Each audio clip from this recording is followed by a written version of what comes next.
জয় গুরু জয় গুরু। ফুলের মালা দিয়ে বলে মুর্শিদ কেবলা কাবা।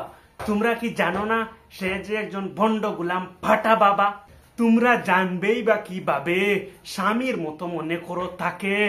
স্বামীর গলা ছেড়ে দিয়ে দর্শ বাবার গলা, সময় এলে ভরে দিবে বাবা তোমায় কলা।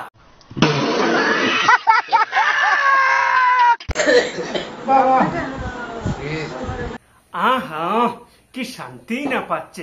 একজন নয়, দুইজন নয়, তিনজনকে বুকে জড়িয়ে ধরছে আর ভাবছে কতই না ভাগ্যবান সে। কিন্তু এটা সে ভাবছে না যে তিনটাকে বুকে জড়িয়ে ধরছে, সেই তিনটা মাল তিনটাই পুরা ডেইটোবার।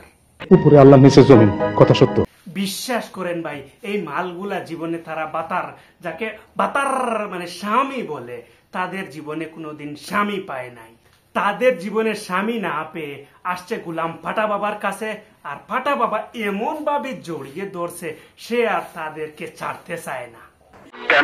কেন সেইটাও বলতে হইব। তাহলে শুনুন, এই ডেইটোবার পোষা মালগুলোর যেমন স্বামী নাই, এই গুলাম ফাটা বাবার তেমন বউ নাই। যখন এই ডেইটোবার পোষা মালগুলো বাবার কাছে আসলো, এসে বলল, বাবা আমার তো স্বামী নাই, আমার একটা স্বামী লাগবে। তখন বাবা কি করলো? বাবা তো অনেক দয়ালু বাবা, তখন তাদের স্বামী সে নিজেই হয়ে গেল আর এমন ভাবে জড়িয়ে ধরলো আর তাদেরকে ছাড়তে চায় না। কথা কি ক্লিয়ার না ভেজাল আছে? তারপর আরো একটি ভিডিও দেখুন, তারপর ভালোভাবে নুন মরিচ দিয়ে একদম লাগিয়ে দিব।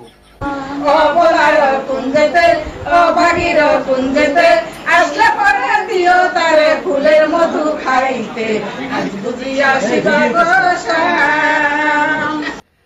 আসলে পরে দিও তারে ফুলের মধু খাইতে। আমি বলি, তোদের ফুলটা কোথায় আর ফুলের মধুটা কোথায়? তোদের এই বুড়া ফুলের মধু কেউ খাবে না।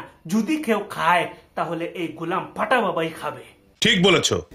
আমি ভাই সব সময় ঠিক বলি, কিন্তু এই ফাটা বাবার দরবারে পার্টিরা কি কি বলে দেখুন। কি দুঃখের গান রে ভাই, চোখের পানি ধরে রাখা যায় না। অঙ্গে অঙ্গে মিশামিশি, বাবার সাথে ঘষাঘষি। এই যে এটা কি করস, এটা কি করস? দিনে দুপুরে ঘষাঘষি শুরু নাকি? না, হে তো দেখছি ঘষাঘষি না, হে তো দেখছি মায়া করতেছে। ও মা গো, কি দয়ালু বাবা রে। আহা, মানকুলো মান ছেড়ে দিয়ে, মানকুলো মান ছেড়ে দিয়ে আইসো বাবার দরবারে। বাবা তোমায় আদর করবে বুকে জড়ে ধরিয়ে। পৃথিবীতে হালাল বলতে কিছু নাই, হারাম বলতে কিছু নাই। পৃথিবীতে হালাল হারাম বলতে নাকি কিছু নাই। কিছু ওভারডেট মালগুলা একত্রিত করে কিনা ভন্ডামি না করছে শুয়োরের বাচ্চা। এই ভন্ড শুয়োর, এই ভন্ড পাটাকে কি জেলের হাজতে বন্দি করা যায় না? আপনারা তো অনেক আলিমদেরকে, অনেক বড় বড় উলামায়ে কেরামদেরকে আপনারা জেলের হাজতে বন্দি করেছেন। এগুলা কি আপনাদের চোখে ধরা পড়ে না? আমি বাংলাদেশের সবাইকে অনুরোধ করব, এই গোলাম ফাটাকে আপনারা জেলের হাজতে বন্দি করুন। এরাই হচ্ছে ইসলামের শত্রু। এরা যেমন মন চায় তেমন ভাবে ইসলামটাকে প্রচার করে, মাজার পূজা করে, গান বাজনা করে, মহিলাদেরকে নিয়ে আবার নষ্টামি করে, সমাজকে ধ্বংস করে। এই জন্য আমি মনে করি তার উপযুক্ত শাস্তি হওয়া দরকার। আপনারা ফাটাফাটি নাটক দেখছেন। আপনাদের এই ভিডিওটি যদি ভালো লাগে তাহলে একটি লাইক, সাবস্ক্রাইব করে দিন। আজকের জন্য এতটুকুই থাকলো। দেখা হবে পরবর্তী ভিডিওতে। ততক্ষণ ভালো থাকুন, সুস্থ থাকুন। আল্লাহ হাফিজ।